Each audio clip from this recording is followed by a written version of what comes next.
तो बहुत दिन से आप लोग का यह सोच थी कि हाँ हमें सर राजीव प्रकाशन के बुक्स का हल चाहिए। तो चलिए आज से शुरू कर देते हैं और आप सभी लोगों को एक एक करके प्रश्नावली बाई प्रश्नावली पूरे मैथ की बुक राजीव प्रकाशन की इस चैनल पर आप सभी लोगों को हल दिया जाएगा। और आज हम लोग पढ़ेंगे कोऑर्डिनेट ज्यामिति यानी निर्देशांक ज्यामिति। चलिए तो प्रारंभ करते हैं। Coordinate geometry.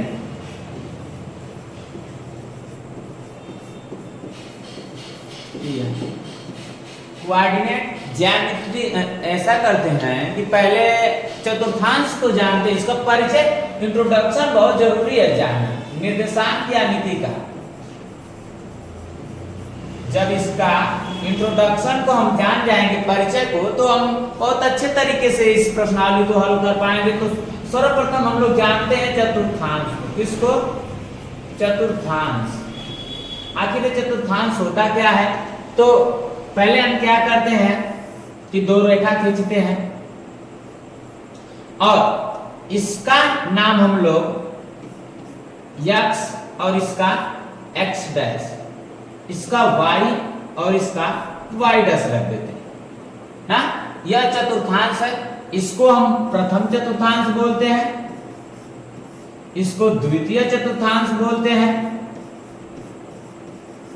और इसको तृतीय चतुर्थांश बोलते हैं और इसको चतुर्थ चतुर्थांश बोलते हैं। ऐसा है कि जो बीच वाला पद होता है इसको हम लोग मूल बिंदु के नाम से जानते हैं। किससे? मूल बिंदु के नाम से जानते हैं। और यह इसका निर्देशांक 0,0 होता है। और जब इसका हम नामांकन करते हैं तो इस तरफ प्लस चार्ज 1 2 3 4 और इस तरफ माइनस चार्ज 1 2 -3 ऐसे बढ़ाते चले जाते हैं। और ऊपर 1 2 3 प्लस में और नीचे माइनस में 1 2 -3।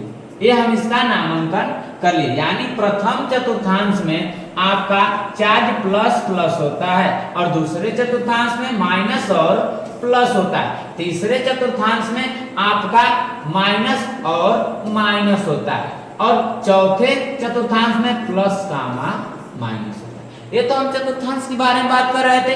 आपको देख रहे होंगे कि पूरे चतुर्थांश को हमने बता दिया। इसको प्रथम चतुर्थांश, दूसरे को द्वितीय, तीसरे को तृतीय और चौथे को चतुर्थांश कहते हैं। और इसमें बात यह है कि जब किसी आपके प्रश्नावली में आप जब जाएंगे तो आप देखेंगे कि जो आपको क्वेश्चन कैसे पूछा है -5,2। अब वो पूछा है कि यह किस चतुर्थांश का। पहले क्वेश्चन में आप देखेंगे राजीव प्रकाशन वाले जितने भी विद्यार्थी हैं आप देख रहे हैं इस चैनल पर, तो आप देख लेंगे कि पहले क्वेश्चन आपको पूछा गया है कि यह -5,2 निर्देशांक किस ज्यामिति का है। इस बात को हम देखते हैं। तो हम लोग इसमें देखें कि किस चतुर्थांश का है। तो कौन से चतुर्थांश का है? माइनस और प्लस। ये कौन से चतुर्थांश का है?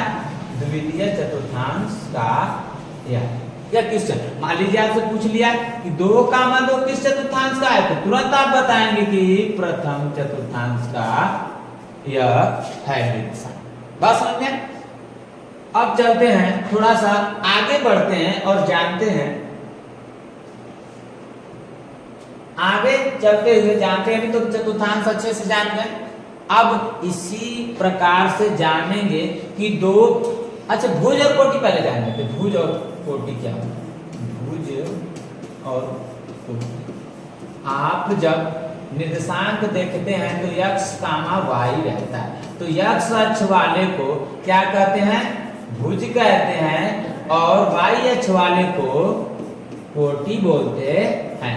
यानी कि अगर -5 और 2 दिया है तो पूछेगा कि -5 क्या है, तो आप बताएंगे कि इसमें से भुज -5 है और 2 हमारा क्या है? कोटि है। अब और थोड़ा सा आगे परिचय हम बता रहे हैं तो सभी चीजों को जानना बहुत जरूरी है। फार्मूले बता दे रहे हैं, इसको चतुर्थांश को हम बता दिए। अब आप क्वेश्चन अपने आप हल कर लेंगे, लेकिन इस प्रश्नावली के पूरा हल भी आप लोग को इसी चैनल पर मिलेगा, यानी कि 7.1, 7.2, 7.3 आपको निर्देशांक ज्यामिति का हल मिलेगा। और जो निर्देशांक ज्यामिति राजीव प्रकाशन में हो केवल 2 प्रश्नावली है। हाँ, एनसीईआरटी वाली की बात करें तो उसमें 3 प्रश्नावली है, और इसी चैनल पर उसी का भी पूरे क्वेश्चन का सॉल्व देखने को मिलेगा। आप लोग रेडी रहिए। आप सभी लोगों को इस प्रकार से हम क्वेश्चन सॉल्व करा रहे हैं कि किसी भी बुक से कोई भी क्वेश्चन आपको आए तो परेशान न करे। दरअसल निर्देशांक ज्यामिति आपको कहीं नहीं परेशान करेगी। आप इस चैनल पर जुड़े रहें और देखिए। चलिए, तो अब आगे हम लोग जानेंगे कि 2 बिंदुओं के बीच की 2 बिंदुओं के बीच की दूरी बराबर क्या होता है। फार्मूला हम यूज करेंगे। फार्मूला ये हो गया हमारा x2 माइनस x1 का whole square plus y2 minus y1 का होल स्क्वायर। ये हमारा हो गया फार्मूला। अगर मान लीजिए आपको निर्देशांक मिल गया 3, -5 और 2, -4, ये मान लीजिए एक रेखा हमने खींचा, ये हमारा ए हो गया,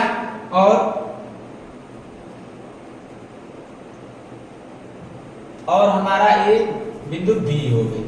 ए का निर्देशांक 3, 5 हो गया और बी का निर्देशांक 2, -4 हो गया। तो हम इसको x1 और इसको y1, इसको x2 और इसको y2 मान ले रहे हैं। अब हम इसको फार्मूले पे यूज करेंगे। कड़ी में देखते हैं x2 हमारा क्या है 2, माइनस x1 क्या हमारा है 3, फार्मूले में भी होता है। और ये देखिए आप लोग को बताया जाएगा कि 2 हमारा x2 का मान हो गया और -3 जो हो गया फार्मूले के अकॉर्डिंग x2 माइनस फिर इसकी वैल्यू 3 और हम इसका होल स्क्वायर कर दे रहे हैं, प्लस y2 हमारा क्या है -4, फिर माइनस का चिन्ह और y1 क्या है -5 बीच में कर दे रहे हैं और बड़े कोष्टक में होल स्क्वायर हो गया। कड़ी में 2 में से -3 घटाएंगे तो -1 बचेगा, whole square plus -4 minus minus plus 5 का होल स्क्वायर बराबर कर ले रहे हैं, -1 का 1 हो जाएगा और प्लस और इसका भी 5 में से 4 घटाएंगे तो 1 बचेगा और 1 का स्क्वायर करेंगे तो 1 ही होगा और 1 हमारा कड़ी में क्या आ जाएगा 2, ये हमारा क्या हो गया आंसर हो गया। और यह फार्मूला जो था 2 बिंदुओं के बीच की दूरी वाला था। अब आगे हम लोग चलते हैं और केंद्रक को जानेंगे, मूल बिंदु को जानेंगे। केंद्रक का फार्मूला और मूल बिंदु का फार्मूला को जानेंगे। चलिए देखते हैं। यदि केंद्रक के फार्मूले पर चलें तो ये होता है x1 plus x2 plus x3 अपान 3, दूसरा y2 प्लस y1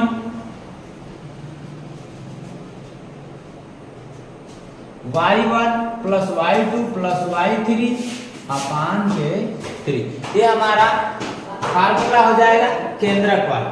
और आगे चलते हैं और मूल बिंदु वही होता है यह कड़ी में x2 प्लस y2, ये मूल बिंदु का हो जाएगा। और विभाजन के बारे में बात की जाए, विभाजन का फार्मूला तो x y के पक्ष में x कामा y और इसमें देखेंगे m x plus m x अपान m1 प्लस m2 12। किसे याद करने का तरीका होता है m y plus m y अपान के m1 प्लस m2 12 21। ये हमारा फार्मूला हो गया विभाजन का।